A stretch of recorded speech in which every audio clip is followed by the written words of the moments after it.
It's a really nice sunshiny day here in North Carolina. I want to show the interior of the car now. It's got a lot of detail in the car that maybe some folks might not be aware of. One thing I did want to mention in the auction description, it does not mention floor mats, but there are a set of reproduction pony blue floor mats that do come with the car, and I've kept the plastic sleeve that the mats came in. I've kept the plastic sleeve over the driver's one there, so it should be like brand new inside of there.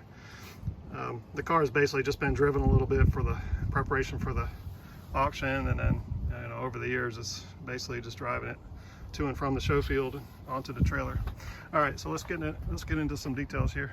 First thing I want to point out is I think I mentioned it in the auction description, the door plate is actually the original door plate for the car, and I don't think the car had ever been repainted, so there was no oversprays on any of this kind of stuff. So that's a really nice detail to have. And as I mentioned in the auction, the color code C was unique only to a pace car. So only pace cars came pace car white, and they only had color code C. Now there was a later C code which was for honey gold later in the year, but that was when the alternator cars started up later in the year, like in August, September. But any car with this early date, as this one has a late April 64 scheduled build date, any of these have a C, that would decode only pace car white. So that's a really nice piece to have on a car, especially if you're trying to authenticate a real pace car. That's a very important piece to have. Nothing wrong with a reproduction, but definitely a huge plus to have the original door plate on a car like this. Another little thing unique, you can see all the grain in the door here. Sometimes when these cars are restored, maybe there's too much primer or not enough care taken when the cars are restored, and that's a nice touch on the car to be able to see all the grain in the door there like this. These are the original doors on the car. So, all right, the door weather strip was put on with the correct yellow glue here. You can see it, and that's pretty much like it was done. You can see a little bit of not perfect workmanship on that, which is normal. The early cars had these color coordinated door lock knobs, and the grommets were black on these white cars for some reason. I guess maybe they didn't have white, but that's what we found on these. Let's see, the door armrest, I think I might have mentioned, I'm getting a shadow on my camera here. The door armrests are unique in that they have a 90-degree cut on the inside right here. The later cars have a little 45-degree bevel. Now these are the original ones for the car, and I sent them off and I had the plastic chrome redone on them. So that's a very nice touch. And again, you can see all the grain in the door is very nice. I think that these are reproductions. I can't remember if those are NOS for it or not. Let me get in a little bit of the door jambs here. You can see all the original seams and everything. It's got the original hinges on it. The early Dearborn cars had these plastic plungers like San Jose cars. Another really cool detail is the sill plates on the car, which are the correct what we call a square corner 90-degree. There's no reproduction of those, so these are originals that were polished, and so that's a very nice touch. This was one of the things I didn't have on the car the first time it was shown, and it got deducted for. So the original door strikers are zinc plated with dichromate. There's a little bit of a discoloration here, just to be completely transparent. If I was going to keep the car, I might just have those redone again. That's an easy piece to take off and have redone. But those are the originals. They're dated. That one's dated April of 64. All the upholstery is new reproduction. I believe it was Distinctive brand, which Distinctive has the cream color white, which is actually more correct for 64.5. Or I might be getting them reversed here. Is either Distinctive has the creamy white or TMI has the creamy white. But anyway, you got to make sure you get the creamy white for the early cars, because the later cars had the bright white, which had a little bit of pearl in it actually. All right, we've got the original seat belts here. The original seat belts were re-webbed and had the ends replated, and they've got the cool little I don't know if you can see it. It's got the cool little plastic pins in there. A friend of mine, Chip Hill, who's a MCA Gold Card judge, he had those reproduced back in the 90s, I believe. And so anyway, I got one of his last sets for this car. That's got the cool, what we call the alligator skin buckles, and they're dated first quarter of '64. Some of the early features here, you got the air vent knob with the A in the middle.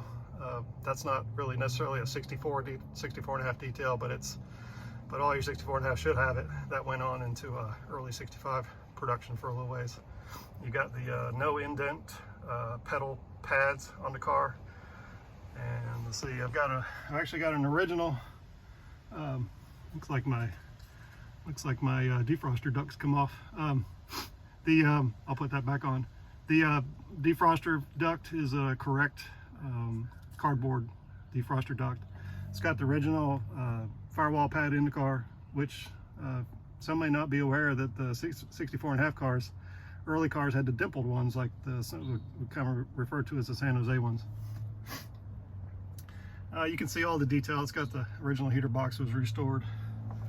All the knobs are new. The dash pad is a Newell stock Ford. Let's see. Got the original radio. Now the original radio is not working right now. It is dated April of '64, ink stamp on it. It is not working. Now I have another radio, which is this one here is what they call it's a Bendix brand.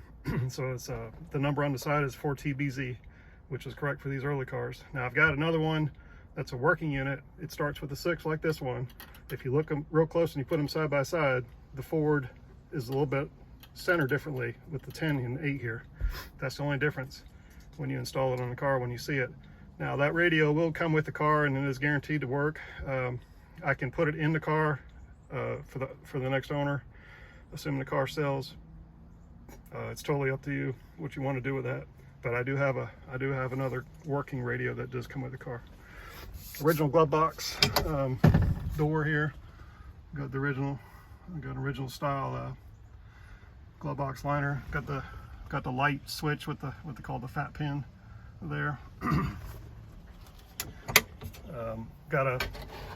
I put a reproduction ashtray receptacle on the original front piece here, so that was riveted on, and I've got a tool that does that correctly. Well, let's see, I think we're running out of things to do here. Oh, I wanted to mention, I didn't get a picture of this in the auction description. The shifter. Now the early shifter handle is very unique in that it's super small. It's like I mean, it's very much like maybe like a third or 2/3 of the size of the later ones. This is the original one for the car. I had it sent off and I had it re-chromed, so it's all original. I had the shift handle here, this rod, I guess is what you call it, selector rod. I had it re-chromed also. And also another really cool detail is this plate right here is very unique to early cars also. I believe there was actually 3 versions of these, which most people may not know. The first part that's unique about this car is if you look right here on this edge, there's no raised parts to indicate where you are with your shift handle. So the early cars didn't have those. And another detail is, you can't see it probably in here without the lights on, but in this lens, it has none of the little the red triangles that go in there. So this is the original piece here, and I think this seal may have been NOS. I found an NOS one maybe put in there. I can't remember. It's either NOS or reproduction. So this is all the original. This is all the original stuff here. That's really cool. One thing I don't know if I made clear in the auction was also that this car does have a stationary passenger seat, and it's got the original one. It's got little cups on the bottom, and I had the little cups zinc plated. The carpet is an early style. There's 2 features about the carpet.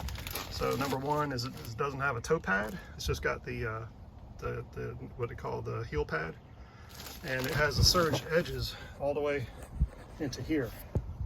So the carpet doesn't come up all the way to the sill plate. It just stops down here. It's just got a surge edge, and then to fill that space here is a vinyl strip that's glued to the side of the rocker car into the rocker area. Another early detail is these funky looking or I call them skid plates, that go in between the seat tracks and the floor there. Otherwise, one other detail that I made a picture of and may not have stressed is the rear quarter pieces here. So if you look at the very top of this here, these are smooth on a 64.5, and they've actually got a screw. So the hole right here was like indented for a screw.